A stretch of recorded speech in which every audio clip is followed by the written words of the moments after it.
Mga kaibigan, eto na ang matinding hatol at parusa kay Robin Padilla. Naku po, magugulat kayo. Alright, welcome back to my YouTube channel. I'm Andes Vlog. Nako, ay hindi nakalusot itong si Robin Padilla. Naaalala nyo po ba itong kaso na obstruction of justice ni Robin Padilla, na tinakas si Bato, pinatakas, kasama siya sa pagtakas dahil siya ang nagtakas diyan po sa Senado. Kaya po si Bato hanggang ngayon ay nagtatago. Siya po ay kinasuhan ng obstruction of justice at iba pa niyang mga kasangkot. Bago natin ipagpatuloy, isang like mga kaibigan, huwag pong kalimutan sa video na ito. Please subscribe my YouTube channel. Ituloy po natin. At kung maaalala nyo din po, nung ngayong linggong ding ito, ngayong this week, ay nag-press conference at si Ombudsman Remulla, na ayon po sa kanya, ay binaliwala ni Robin Padilla na pinagsusumiti si Robin Padilla ng counter affidavit diyan po sa ombudsman na may kaugnayan sa kaso. Subalit nagmatigas si Robin, inignore at biglang nagtago. Kaya hinahanap po ng ombudsman kung bakit nasaan siya, kung bakit hindi siya nag-submit ng counter affidavit. Aba, alam niyo po ang nangyari, mga kaibigan. Ito na ang matinding ginawa ho at hatol at parusa kay Robin Padilla. Ibabahagi ko po sa inyo, mga kaibigan. Nako. Gusto ko muna kunin ang inyong panig diyan po sa comment section. Ano po ang gusto nyong parusa kay Robin Padilla tungkol dito sa pagtakas niya kay Bato diyan po sa Senado? Sa comment section ho, karapatan niyo ho, may kalayaan kayo magbigay ng anumang public opinion. Heto, mga kaibigan, mayroon po tayong mga batayan lagi pag nagbibigay ho tayo at nagtatalakay tayo. Dito na lang muna tayo magbatay sa Abante News Online. Nandiyan ho, naka-flash sa screen. Babasahin ko po. Nandiyan po ang larawan ni Robin Padilla. Nakasuot po ng pang-senador judge. Sandali bago tayo magpatuloy, natatawa ako kay sa isiniwala at may buhing Remulla ni ombudsman. Sabi niya, nanood daw siya ng impeachment, but hindi raw niya kayang patapusin dahil itong si Robin Padilla ang kanyang pinatatamaan. Pag nagtatanong daw ay sayang lang ang pinapasweldo sa kanya sa pamamagitan ng tax, dahil malayo ho daw sa katotohanan ang kanyang mga tanong. Para bang grade 1, tapos ang dapat ang usapin ay pang grade 6, ay yung kanya pang kinder ang ginagawa nga Saka natin po ituloy yun. Yun po ay ayon lang kay Ombudsman Remulla, kaya ayaw niya nang panuorin.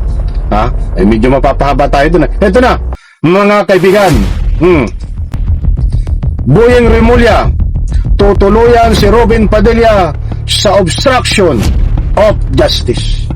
Maliwanag, buhat sa Abante News. Boyeng Remulla, tutuluyan si Robin Padilla sa obstruction of justice. Muli kong inulit ho. Ano po ang nasasaad? Babasahin ko ho.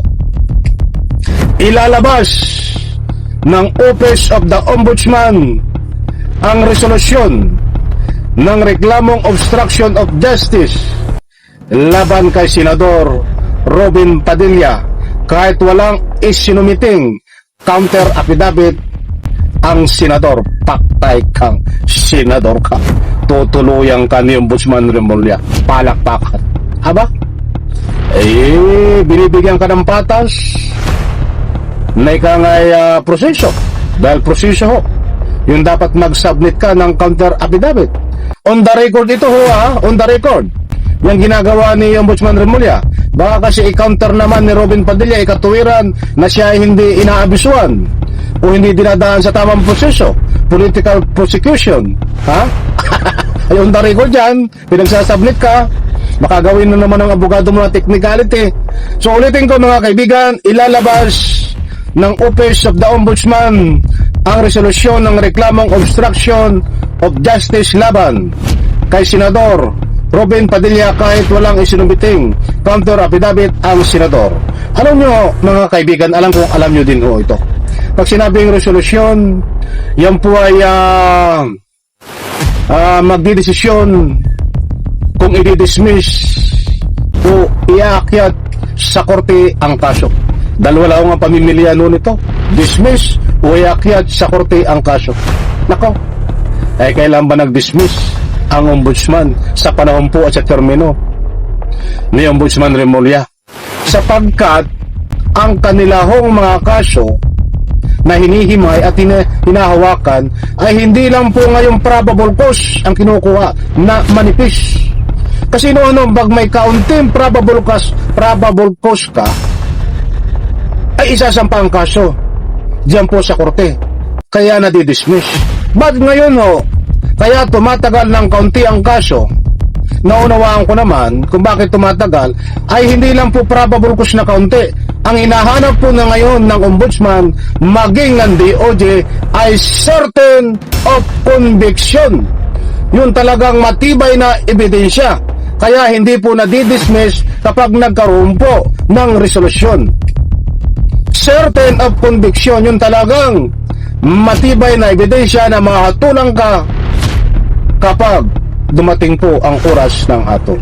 Ganito ho ang mangyayari kay Robin Padilla. Ito ho ang ilalabas na resolusyon ng ombudsman. Kung magbabatay ho tayo sa ebidensya, may video at galawan ni Robin Padilla diyan ho sa Senado noon sa pagtakas kay Bato.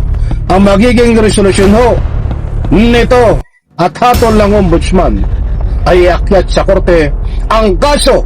At kapag naakyat po sa korte ang kaso Sandigan Bayan, nako po, 24 hours lumalabas ho ang arrest warrant. Probe na ho yan.